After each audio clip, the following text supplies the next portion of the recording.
You're watching SKST Radio.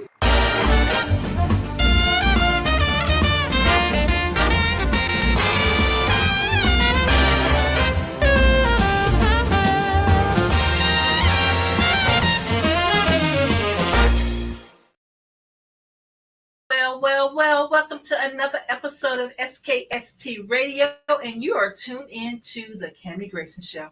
And today I am very honored to have Dr. Ron Smith on the show with me today.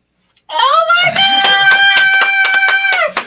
Okay, so I'm so excited about Dr. Ron because we are celebrating his 20th episode with SKST Radio, and it is just amazing that he's our first client that's reached 20 episodes. So we are very excited, and I want to know about this journey, and you know, I want to learn about your show, and I want people to know who you are and what you do.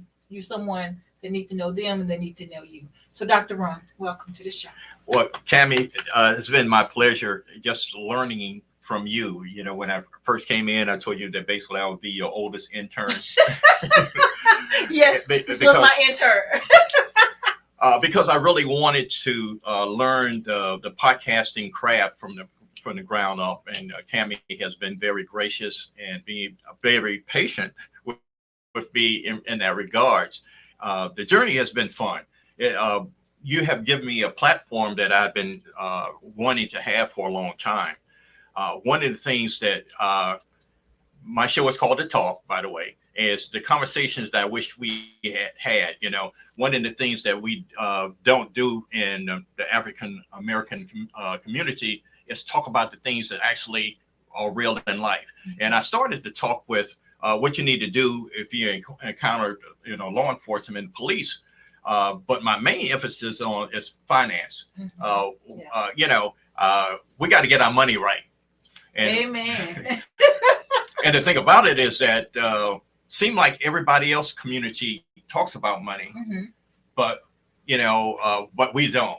Right. And what I mean by that is basically if you go into a Filipino community, if they have a business, most of the employees are Filipino. Yeah.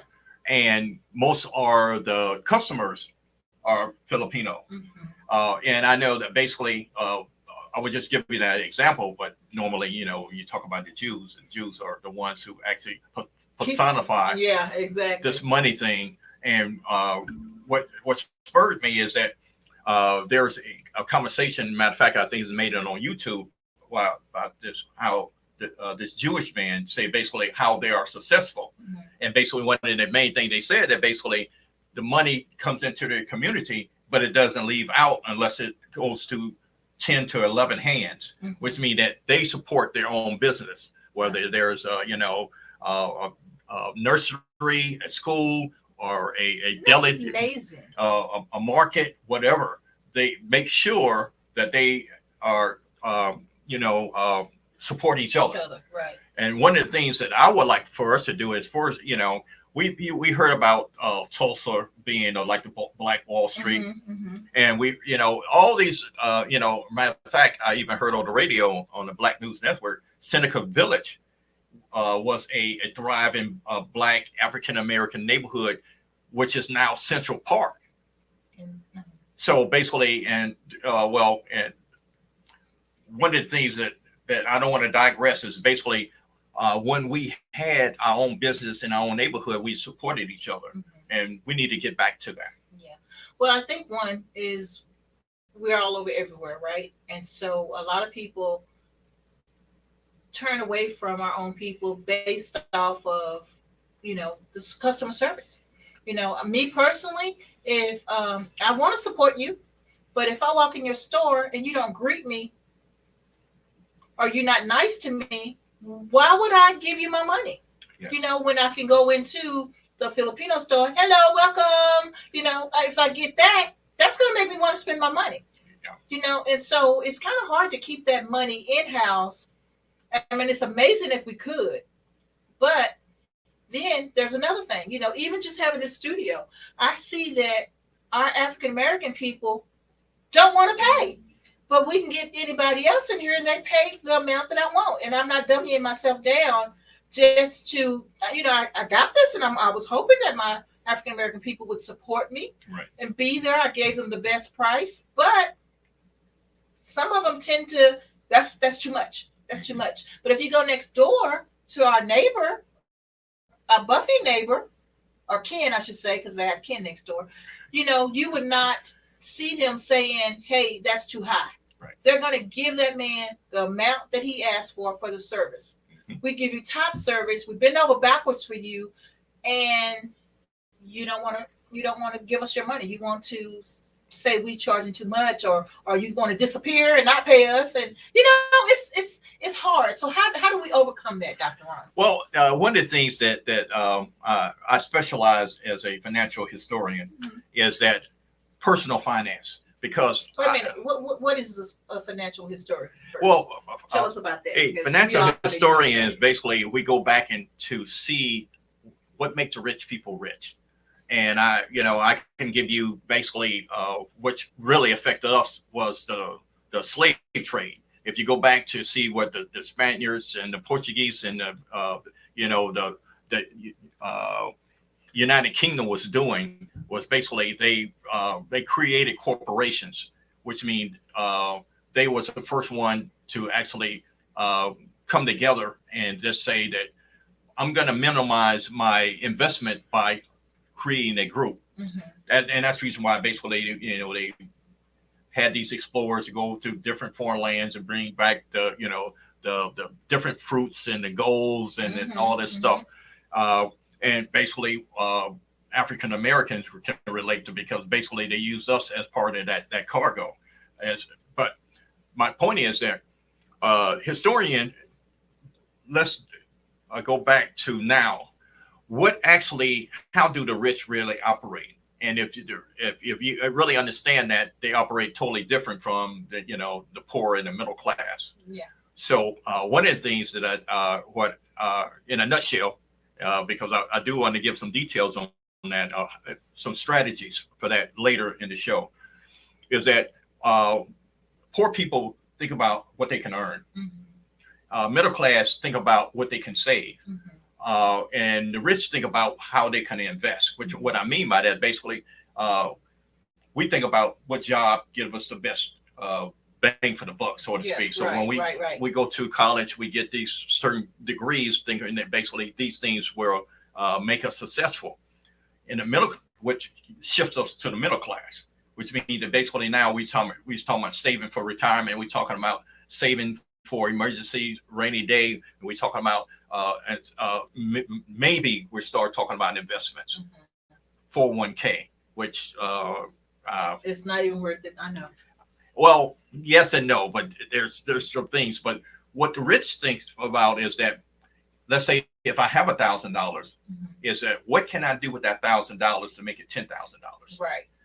And what can I do with this small and dollar amount that I can use the interest and not spend the actual money, the principal. So basically, what the historians has found out is that this is how these guys become rich. Now, I give you a case in point. Most people think Ford make their money from selling cars, but that's not true. So how do they make their money? The majority of their money come from the financing of the automobile. Oh, yeah. So basically, because that's like triple the amount, right? Well, it's triple the amount, but here's the deal. It's almost like a credit card. I give you a credit card. It's a piece of plastic, right? It don't turn into a money until you use it. Out of where? Yeah. Out of electronic land. Out of where? Which means, see, that's what the $1 million question is, that basically they're turning this piece of plastic into money. So basically now you have established the amount of credit according to what your your credit score and you can allow. Made up stuff, yeah. So basically they make money out of a piece of plastic. That's crazy. So basically, historians say basically we get hung up. In matter of fact, the reason I brought that Ford up because right now they're getting ready to strike because basically what they're saying, the labor people are saying that basically we are not getting our fair share from the profits that these companies are making, and I think we need to take a closer look at that because that's true. So basically, historians say find out how people are actually making money. Because basically you think it's on one hand, but no, that's not, Yeah. It's always from a different angle. Okay, so I was brought up to think that they say the poor is poor and the rich is richer. Mm-hmm. But also there was another little thing that rich people, they don't really pay for anything. They keep their money. And so how is that possible? Because I know they would go and they would like celebrities. They don't pay for stuff. People want them to come into their store or their shop or their restaurant to help them get business. So therefore, you get the movie star, the celebrity, or whoever. They get free food.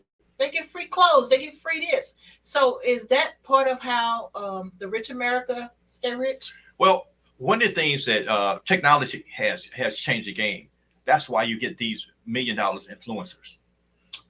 Gotcha. You got people who does makeup. You got people who does, a matter of fact, the guy does mechanic stuff. He does all these things and he gets sponsors. Mm-hmm. So now the sponsors are sponsoring those things. When you said that, I remember when Michael Jackson, they said in the Neverland, they had Pepsi machines all over that you could go in there and get free Pepsi because basically he was one a spokesperson for Pepsi. Right. Yes. So basically from that, isn't that where his hair got caught on fire? And that commercial, yeah. Yeah. And basically a lot of people saying that was the downfall of him using, skin color stuff. Well, no, it's more of the medication he was taking. Oh, gotcha. And basically, that's what he was saying. Basically, how he was hooked on, prescription meds because of that incident in the accident. Okay, I understand.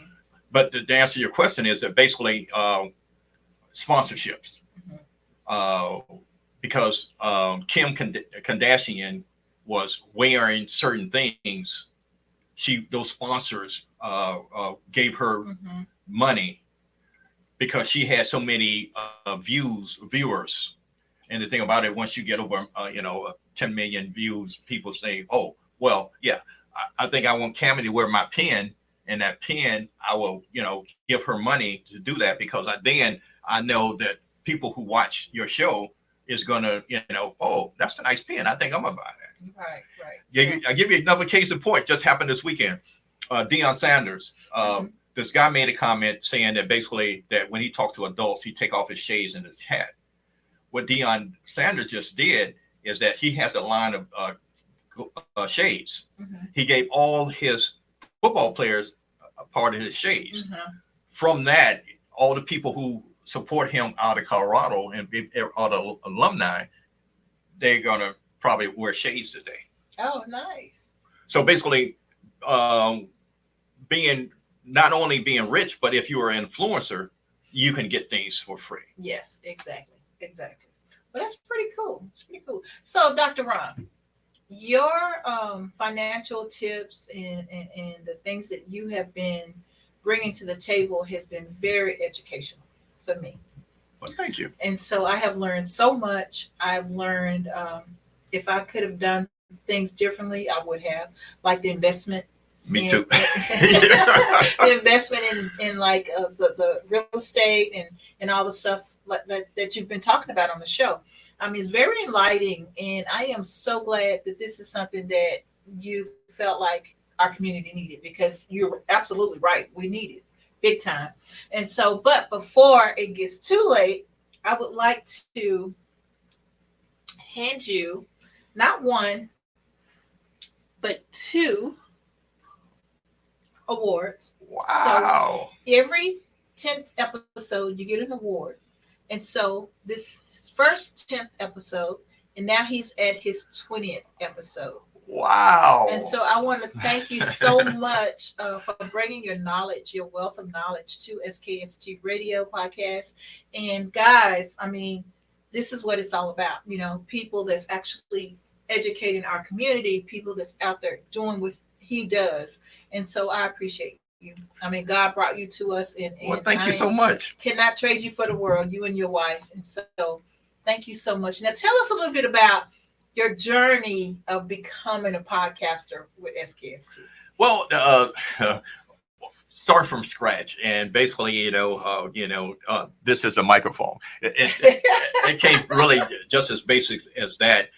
Think about it. I started doing being a blogger, and I always wanted to be in a podcaster. So basically, I guess it happens during the pandemic that I said, there's something that I got an interest in.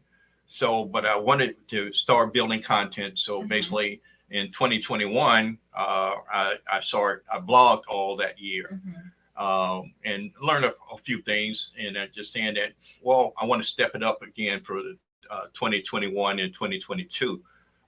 And we were introduced from a co-friend of mine that I met, a guy from Dallas.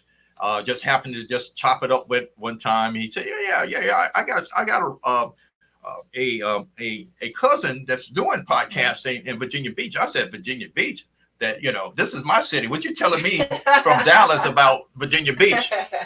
So I'm not sure how I reached out, and then I met you, and I told you that hey, I really appreciate what you're doing and all that kind of stuff, and you looked at me like Yeah, that's how I do everybody though.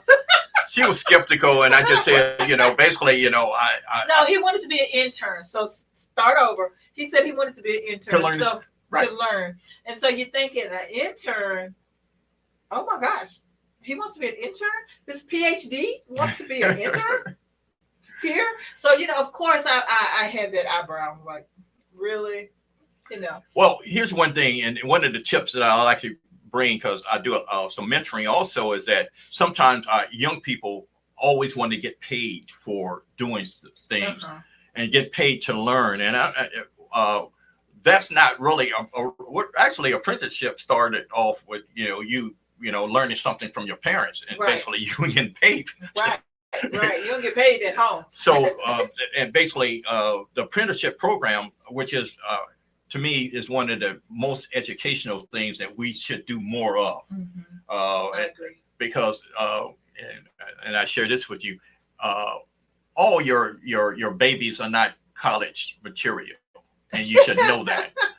And some of them don't have the desire to do that. Some of them have the desire to maybe have a career, but they don't want 4 years of academics. So apprenticeship, or actually learning a skill, is probably more beneficial to those who are not academically astute, and see how much money you're going to save and how much heartache you're going to save basically when they're on that 6 and 7 year program when they're supposed to been out in 4. So just that little tip. Those career students.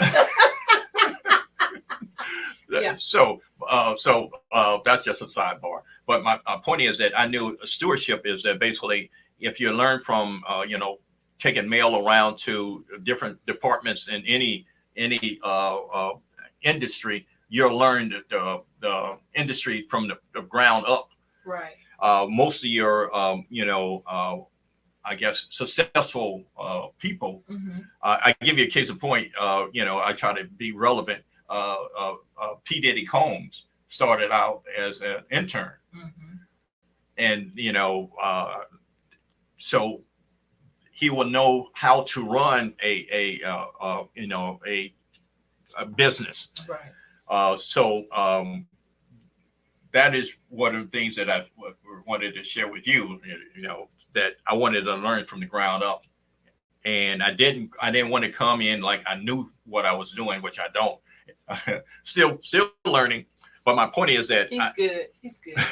I didn't want to overstate what I know about the industry and about the business.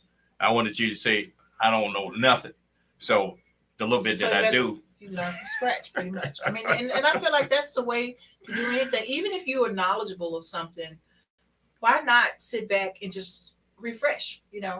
That's how I am. I'm like, well, you know what? Pretend I don't know anything, and just tell me what you know, because things have changed. The electronic has changed, and it's ongoing. It's evolving, right? yes.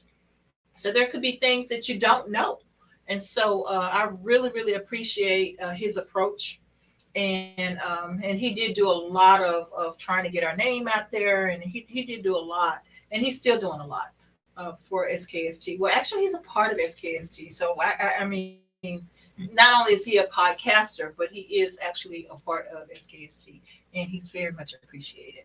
So my show has evolved to the point right now that I started with having guests, and then actually God told me basically I gave you this platform, and I gave you the material that I think you can speak directly to people who need what your services would provide, and.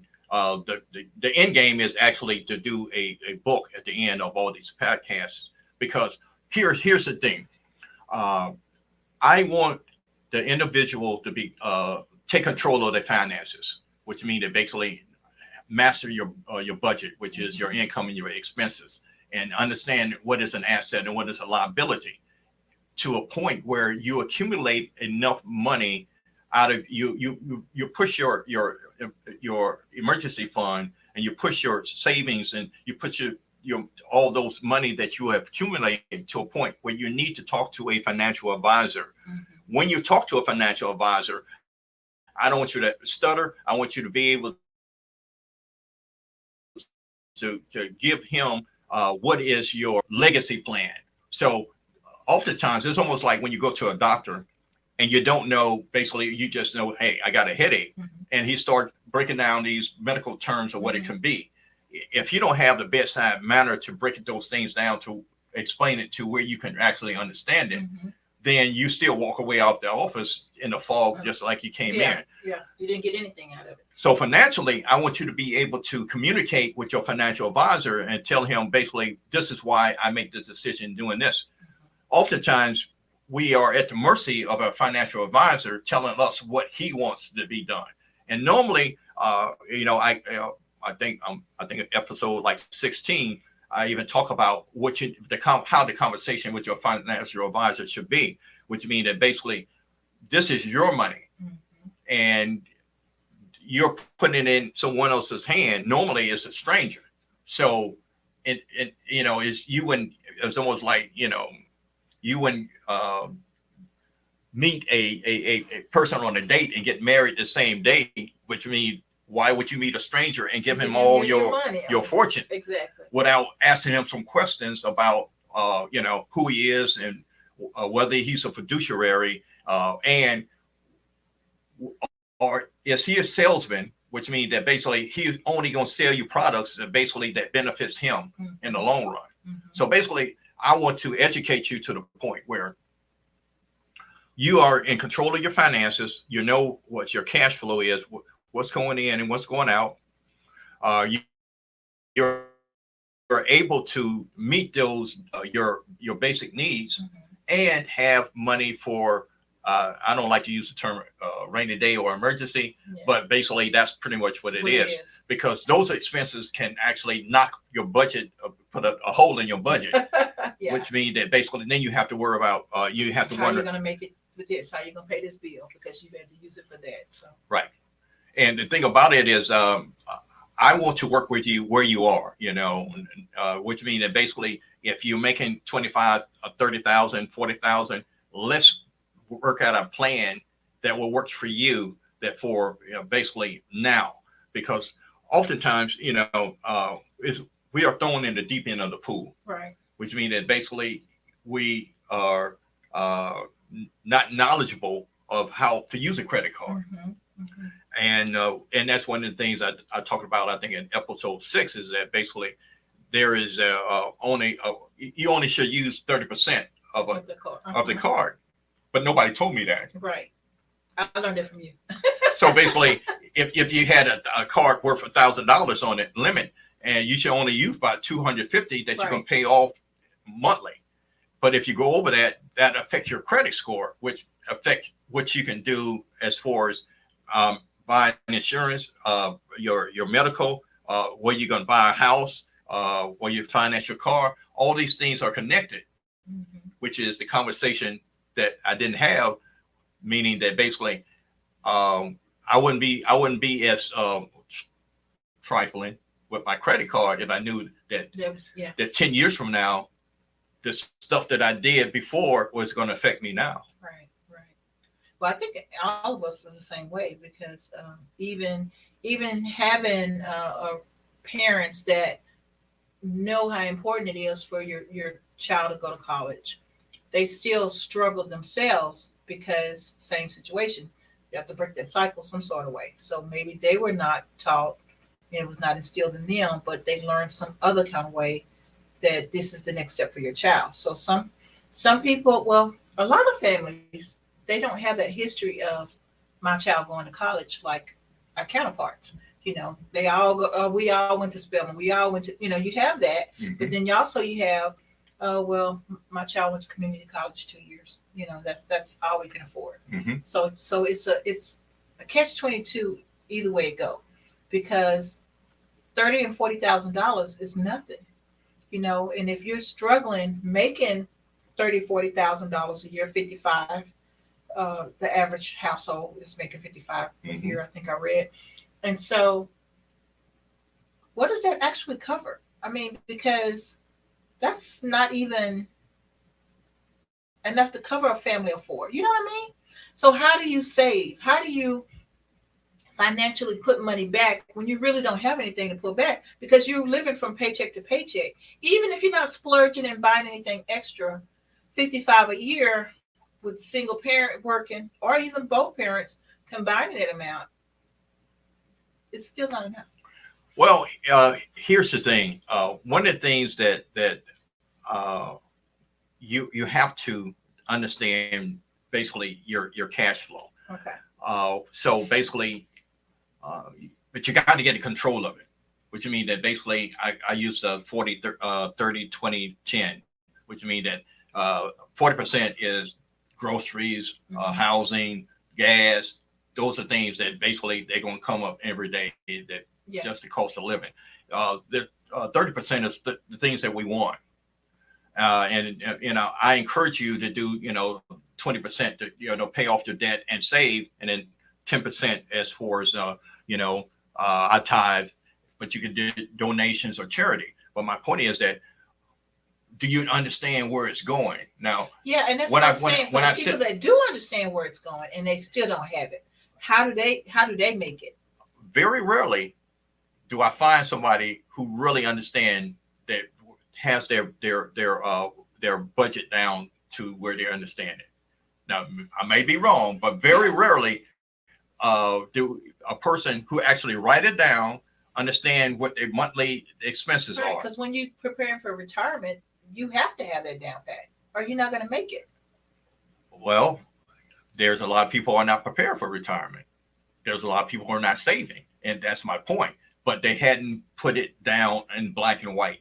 When you actually see it, where my income is, and actually the things that I'm spending money on. If you look at the things that you're actually spending money on, we can make that adjustment. So the things that I've said that 30%, those to me, sometimes you need to move those over to some of the needs expense and eliminate some of those wants.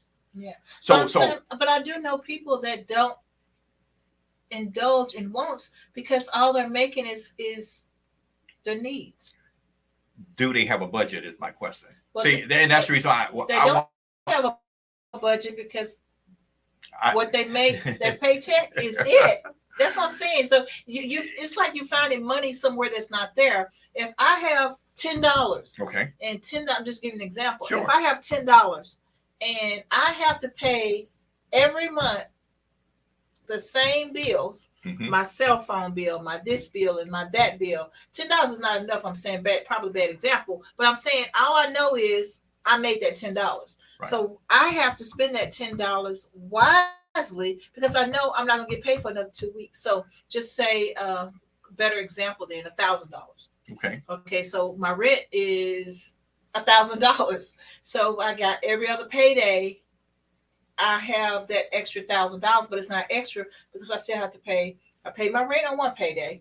Then I'm having to make it to the next payday.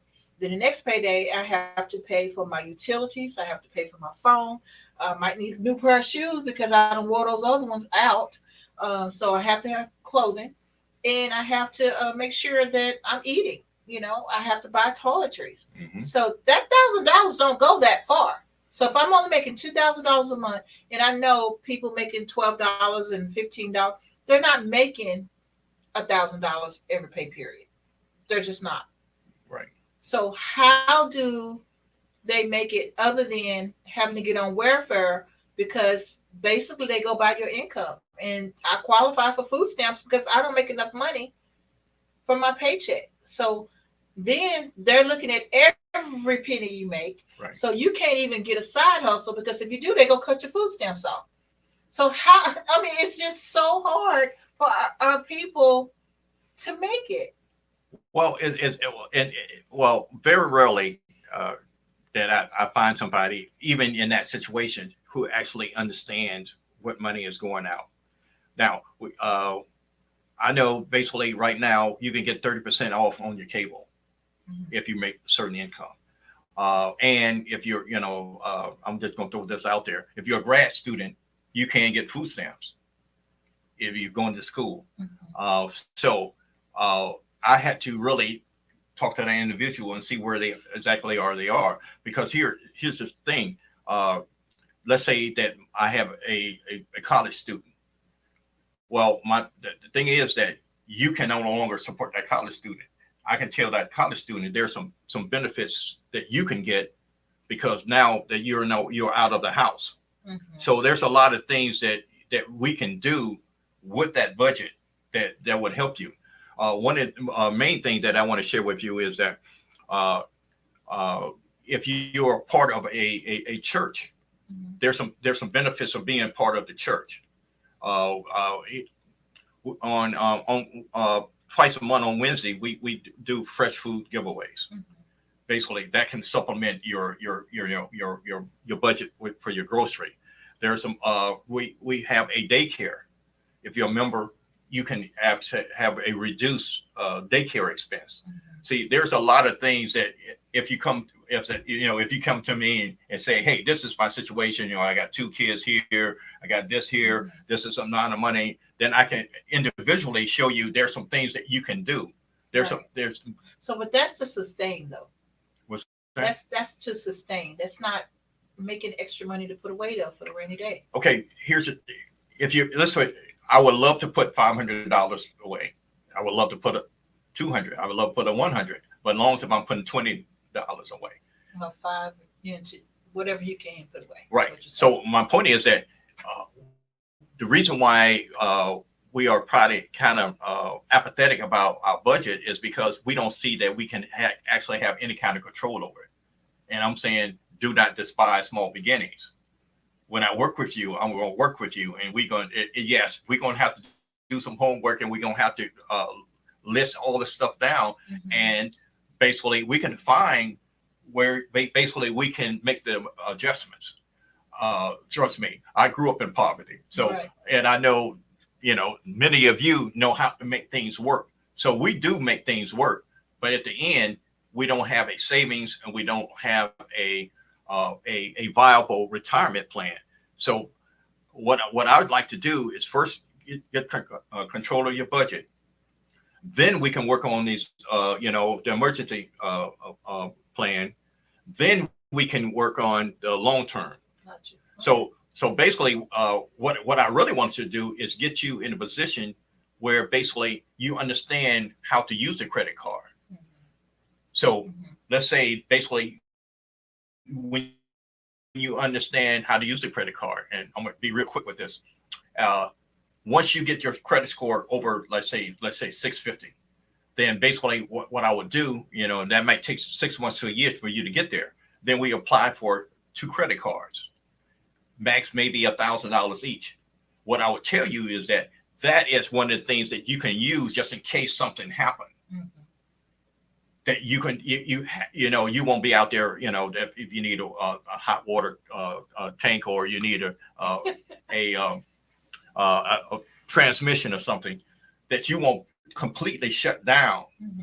And then we can work out how we can eliminate those debts. Right. Okay, so Dr. Ron, we're gonna stop right here because it's time for my next show. But guys, this is somebody you need to know, and he needs to know you. Dr. Ron, tell people how to get in contact with you. Well, you can contact me with here, SKST Gmail, SKST Radio. Yeah, SKST Radio at gmail.com. Or you can book him at SKST Booking at gmail.com if you want to get in contact with him. But he's the coach, the business coach, the financial coach. He is the person that can get you where you need to be gotten to. So until then, Dr. Ron, thank you so much, and congratulations for your 20th episode. Yeah. Yes. Very excited. Okay, guys, got to go from now until next week right here, SKST Radio, baby.